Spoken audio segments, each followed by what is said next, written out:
Hello everybody and welcome back to my channel. My name is Michael, and in today's video I'm going to be taking you guys through how I set up my budget each month, along with actually putting in the expenses that I have for the month of October. As I think it was April of this past year that I posted my last budget with me video, but you will notice in the expense category that some things do look different, especially from where they were a year ago. And that's what I'm excited to share with you guys and update you on. All right, so the first thing I like to do when I start off with planning my budget is, of course, looking at my income. And I have my spreadsheet lined up so that you guys can see the income is up here in the green section right here with a little dollar money stuff flying away. What I'm going to be doing is I think I've only received one paycheck so far for the month of October. I do expect to get paid this coming Friday. So what I'm going to do is put in my paycheck for October. As you guys can see, I write down my planned and actual income. My planned is what I anticipate earning. My actual is how much I actually get paid. And I got two paychecks for my regular job as an occupational therapist working in home care, and a side hustle, which is an occupational therapist working in a self-contracted preschool age kids, working with them in school settings. Paycheck number one, which I received, let's see if I can find it here on my bank account. The actual amount I received is not $2,100, unfortunately. It is $1,930. Whoops, $930 and 0 cents. Oh, right on the money. Whoa, put that in wrong. So I have my spreadsheet set up that actually shows the difference from what I plan to get paid versus what I actually was paid. You guys can see that's a difference of $170 there. I've not received my second paycheck for the month of October for my regular income job, my W-2 earning income job, but it's soon to be coming this coming Friday, and hopefully it will be a nice one because I have been busier with work. So I'm hoping to finally break that $2,100 that I get planned to receive, because I think that after being busy for 2 weeks, it's going to be higher. Side hustle income, I wrote on here that I plan to receive $1,500, and that is usually when I'm in the full swing of things with my side hustle income, which, as I stated earlier, is working with preschool age kids for occupational therapy. I work in the county that I'm living in, and that's actually, I do know how much I'm going to be getting for September, which I'm going to use September's earnings for October's bills. And it's not $1,500, but that's because September was only like a half month because school started, and then it took me a little bit to get up and running. But I calculated everything, and I think I'm right that I'm going to get $1,330 for that. And I'm going to add to this, I know it's not really a side hustle, it's more of a passive income stream. I need to recategorize some of these spots on my spreadsheet here. Like I said, there's some new life updates that I have not updated the spreadsheet on, and that is I do actually have a passive income source. It's $40 a month without me really lifting a finger. It's literally without me lifting a finger, and that is I'm renting out a portion of my garage space to a neighbor, and they're paying me $40 a month to keep their stuff in there. So that's every month. That's literally with me doing nothing. And especially with the winter months coming up, I'm not going to really be going out to my garage too much, so it doesn't really impact the use of my garage at all. So I'm going to add that to that, so it will actually increase to $1,370. Granted, keep in mind $40 of that amount is from the passive income from renting out my garage space. So that leaves me with a total income so far for the month of October of $3,300, a little bit off from the $5,700 I anticipate getting paid, I still have one more paycheck coming in, because right now I'm actually $2,400 underneath where I anticipate getting paid. But we still have another paycheck coming in. I don't think it's going to be $2,400, so I might not actually meet this criteria this month, but that's okay. Because as I stated earlier, once we get to the expense column, things have changed up a little bit from the last time I was posting these types of budget with me videos. So what I would like to do next is look at the pay yourself first column, because I did actually last week make a Transfer Tuesday video where I talked about this very thing, paying myself and making these transfers. And this is the first area of major change we're going to see when it comes to my budget. Now, I switched this up. This used to say right here in this box, where it says student debt now, it used to say saved payments. And I used to be saving $3,000 every single month, putting it into a high interest savings account and waiting for the government student loans to become due again. Well, here we are, October 23rd. Government loans for me were due actually the 16th of October, and I paid those. But before I did that, I took all those saved payments and put it towards my government student loan outstanding balance, which greatly reduced the principal on it, but it also greatly reduced the interest on all those loans, because I was able to pay off a lot of high interest loans. So needless to say, I had a plan to spend or to save $3,000 or to pay $3,000 towards my government student loans. As you guys can see up here with my actual income, that would leave me in a spot where I'm only having $300 left for the rest of my expenses, and that's not smart. So we kind of have to see what we're going to do about that. I don't really have a complete answer yet, but I will say this month I was able to put down $1,220 towards my government student loans. So I was able to do that. This might need to be switched up because I right now have this in a paying myself first category. And because they're payments, they're no longer me saving it.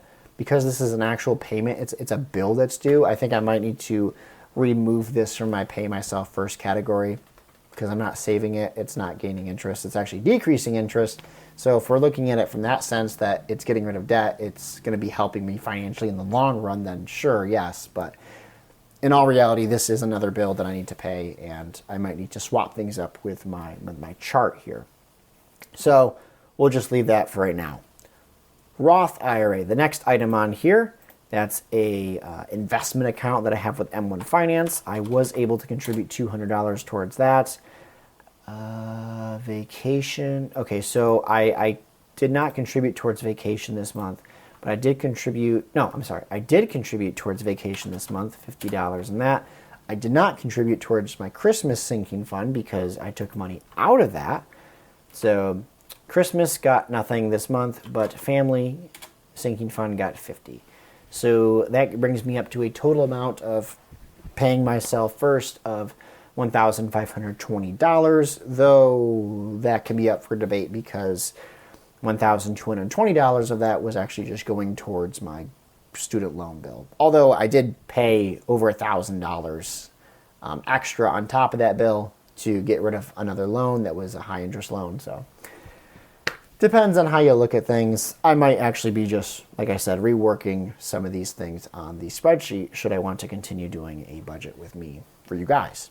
The next thing we're going to be looking at is probably the most influential part of any budget setup, and that is the expenses. Next to income, this is the other side of the coin that really needs to be taken a look at and taken seriously. So we're going to be talking about that now, and there are some things on here that are going to have to change, but it's overall going to be modifying how much money I spend on particular categories on this expense list. And we're going to start off with that very first one, the paying myself first category, because technically it is an expense. It has to come out of my income.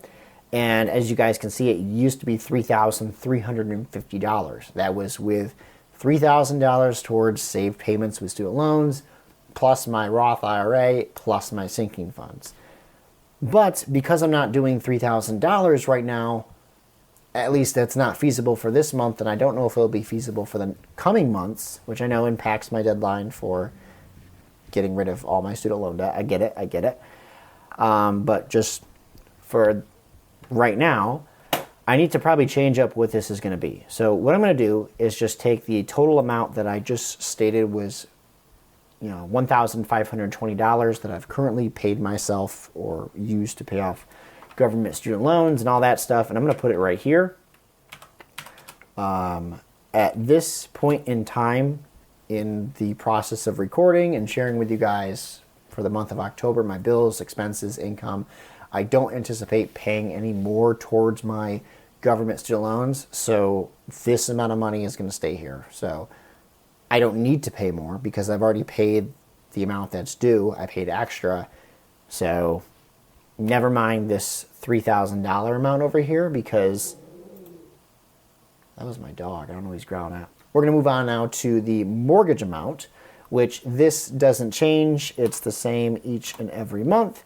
And I think it's that time of year I do need to check on to make sure that my taxes and all that stuff gets worked out. A lot of times it just gets lumped into the mortgage each month, but I just want to make sure that my homeowner's insurance and taxes and all that stuff is taken care of. Usually I get something in the mail that says paid, and I just have to call and make sure that it was actually paid, because that would be bad if it wasn't, but it always has been.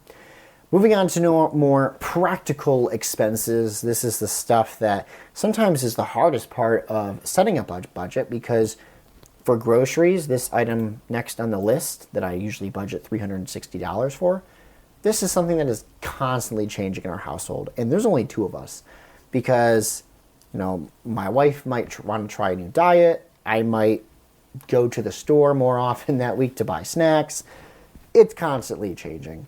And I try to be good about not overeating and not going to the store all the time just to buy a snack. I've actually, maybe I should make a video about that. I've found ways to still be healthy and actually save money on things that I was already buying by doing things like buying things in bulk, and just you get better dollar cost averaging, whatever that phrase is that people always say on YouTube when they talk about finances. Groceries. This month I tried to check it in my Mint finance app, and I believe we are up to $180 with groceries, though that amount could be a little bit lower because I think we just made a grocery payment like 2 days ago, and I don't think the transaction actually hit the app. I don't know how much it was, but it looked pretty like a sizable amount of groceries that got delivered. So, and yes, we get them delivered a lot of times. I know there's a little bit of extra charge there, but I think where we're at, it's between $5 to $8 or maybe $10. So, yeah. Water was not due this month. There is no water bill this month. Woohoo! Which is good because I haven't really used a lot of water. During the summer months, it's up a little bit higher because we use water to water our plants, our vegetables. But didn't have to do that too much this year. But yeah, there's no water bill this month. Gas. I have actually only, I think, filled up my car twice this month, which is nice. Usually I can go a full week without having to fill up. If I fill up on Sunday, I can pretty much go that whole week and not have to fill up until the following Sunday. Although I don't always track it, but it's usually about 7 days between fill-ups. I've only had to do it, I think, twice. And I'm just going to kind of round up to say that, each fill-up was around $50 to $55. So I'm just going to say gas this month so far for my vehicle has been $100. Though I could be wrong because I have budgeted $250. And I think that's because when I initially made the spreadsheet, it was when gas prices were higher. Gas prices, at least where I'm at, there's a few gas stations that have 40 cents difference in the better direction. They're cheaper than the other gas stations. So I try to go to those, but it's weird because gas is constantly going up and down, and I just broke my spreadsheet. I don't know what I did. Okay. Electricity. I just got the bill for this, and it's been paid already, and it was $212. So I forgot to mention, but this spreadsheet actually spits out the difference. And because these are expenses, if it does not cost as much as what was planned, say $298, and it only costs $212, it tells me that I've saved this month $86, or I didn't have to spend $86 from what I typically budgeted for, electric bills. My phone expense, paid that, $101. Internet, ooh, this one's different. I forgot. I need to figure out a way to renegotiate this, but I'm now up to $65 a month. Thank you, Spectrum. They need to get some competition in my area because right now they're the only ones, and it's hard to give leverage on the phone when there's no competition. So there's another company, Empire, that's in all the little areas nearby, but they're not exactly where I'm at. So they need to get here so that they can give Spectrum a little bit of a run for their money. Amazon Prime, oh, I paid this. So, yeah. Amazon Prime, $16 a month. That's an automatic deduction. Car insurance, automatic deduction, $120. Gym membership, automatic deduction, $10. So the last thing I want to do here is look at total expenses so far for this month have been $3,368. So that means that I'm a little bit over, so far $68. There it is. See how it spits it out? This amount right here tells me that I'm $68 over how much I have received so far in income, which that's easy math. So, but $68 over, but I have not received my second paycheck for the month with my regular W-2 income job. So I'm okay. It's fine because I still have the other paycheck coming. This also does not take into account some other factors with our financial household because right now I have set it up just for privacy reasons to really only reflect my income, my earnings. However, my wife also does work. That's how we're looking so far for October. We still got one more paycheck to add to the list here, and that's a good thing. It's nice adding paychecks. It's nice adding income to the list rather than expenses. But yeah, big updates there, especially with the student loan payments I'm no longer saving $3,000 every month, though I would love to contribute $3,000 to help get rid of my debt as fast as possible. We'll see if that can happen in November, December, with my side hustle increasing, with my regular workload, with my regular job increasing. We'll hopefully see higher amounts of pay there. So maybe I'll get back to $3,000 a month with my student loan debt payments. And obviously getting that $40 of extra dough. I mean, I would say that's passive income. I don't even really have to heat my garage or turn on a light. It's just the stuff sitting in there and it's sheltered from the elements. But thank you guys so much for sticking around for this budget with me video. I have not made one in several months, so I might be a little bit rusty at demonstrating to you guys what's going on.